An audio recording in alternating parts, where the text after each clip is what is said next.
Being from Liverpool, I came to Manchester for the music and the culture. I had a lot to do with the music. About Oasis, the Stone Roses, the Smiths. I like great music. When I initially came to Manchester, the initial pulls of the city were the fact that it's a developed city and it's close to Leeds, where I'm from, so it won't make much of a travel when I'm travelling to and from. Alright, so I've moved to Manchester from Derby, and Manchester, I've come here because it's an amazing city. There's a lot of culture, there's a lot of exciting events going on, the community's great, the places are great, the social life's great. I mean, I know a lot of people come here just for the nights out, but there's so much more beyond that. That's not to say going out isn't a big part of it though. Of course it is, and actually it's also a little bit scary. However, there was things I was warned of.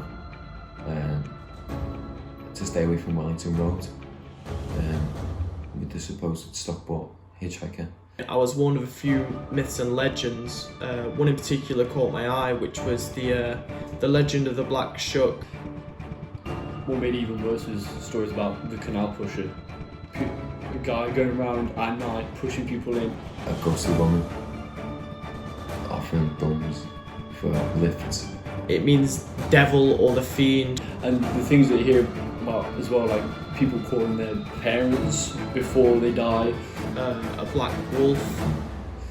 It screams and chants and out of breath and not being able to focus on words. Apparently, if you see it, it's meant to. You're meant to look away. It's meant to have cursed yourself and your family. There's been situations where a woman starts on Wellington Road and people shooting at her. But they get seen on CCTV running away from something, but no one really knows what. Even further research showed me that even upon students, which makes them even more vulnerable, is that of the canal pusher. Canal pusher? Fall into canals with no idea of where their attacker has come from. One of the first things people told me when I got here was never go down the canal at night. Never walk down the canal alone. Never go down the canal at night.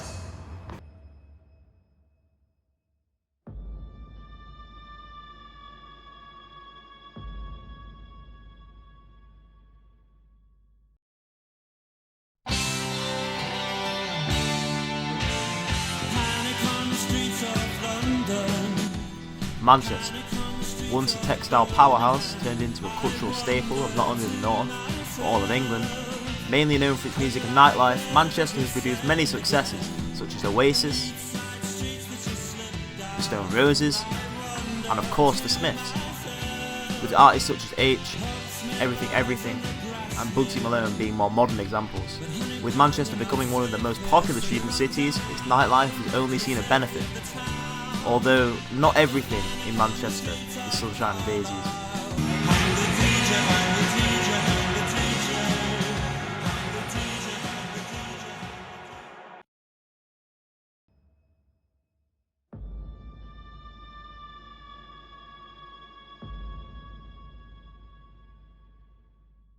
The Black Shuck, described as a huge black dog with piercing red eyes, the Black Shuck is thought to have lurked and terrorised England for centuries.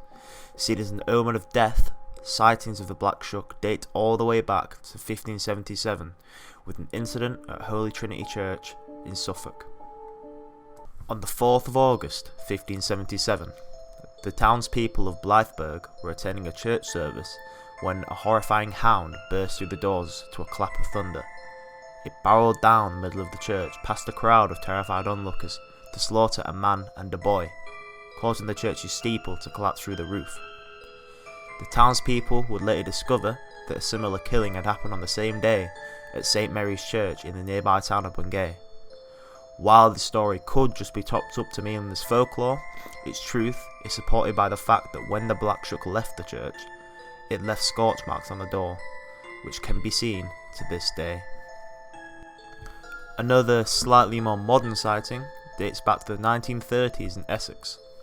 A midwife was cycling home at night after a delivery when the beast began chasing her. No matter how fast she cycled, it effortlessly kept up with her, and then, as quickly as it had appeared, it vanished into thin air. Coming a little closer to home, there have been reports of the apparition attacking a tradesman outside the Manchester Cathedral in 1825. The demon dog is said to haunt the cathedral and its surrounding areas. Recently in 2014, the skeleton of a very large dog was excavated at Leeson Abbey in Suffolk, which due to its size was thought by the Daily Mail and the International Business Times to be the skeleton of the Black Shuck. However, it was only speculation. Although, whether you think the Black Shuck is real or not, if you're near Manchester Cathedral and hear a blood-curdling howl, it's probably best that you close your eyes if you don't want a curse on you and your family.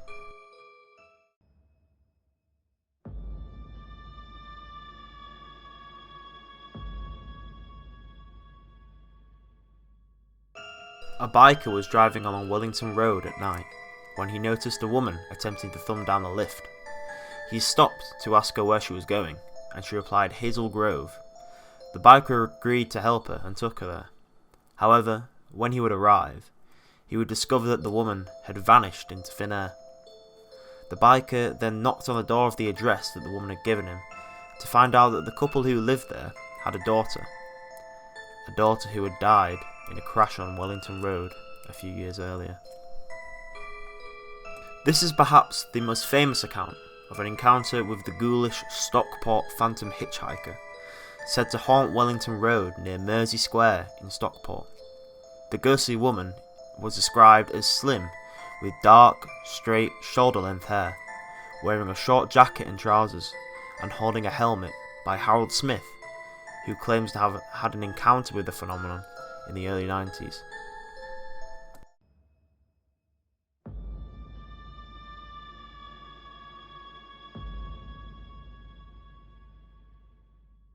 The Manchester Canals.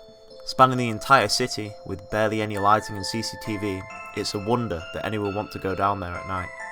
Especially considering that between 2008 and 2014, 85 bodies were found in the canals around Greater Manchester, with over 20 being in the city centre. With many of these deaths being mysterious and unexplained, rumours of a serial killer began to surface. A canal pusher. One such case that spawned debate about a canal pusher was the death of David Plunkett, a 21-year-old student. On the 17th of April 2012, David had been at an event at Daytona Racetrack in Trafford Park when he left for an unknown reason. His parents would receive a phone call later that night to hear ghastly screaming and howling, leading them to believe that his death was no accident. His body was later found in Manchester Ship Canal. Some more deaths believed to be suspicious are that of Nathan Tomlinson, who was found in the canal in 2011 with his wallet, coat, phone and passport missing. He could be seen on CCTV running near the water, but why was he running? Another being Suvik Powell, an 18-year-old student who on New Year's Eve 2012 could be seen heading towards the canal with a mystery man after being ejected from warehouse project. His body was found in the Bridgewater Canal 22 days later, with the police having no idea who the man was. However, not everyone who falls into the canal stays there. In April 2018, a 34-year-old cyclist recalls being hurled into the canal by a psychopathic stranger at night. When he tried to get back out by holding onto the side of the canal, the man kicked his hands away, causing him to slip back in before running off. Luckily, the cyclist survived to tell the tale, leaving him with no doubt that the Manchester pusher in fact exists.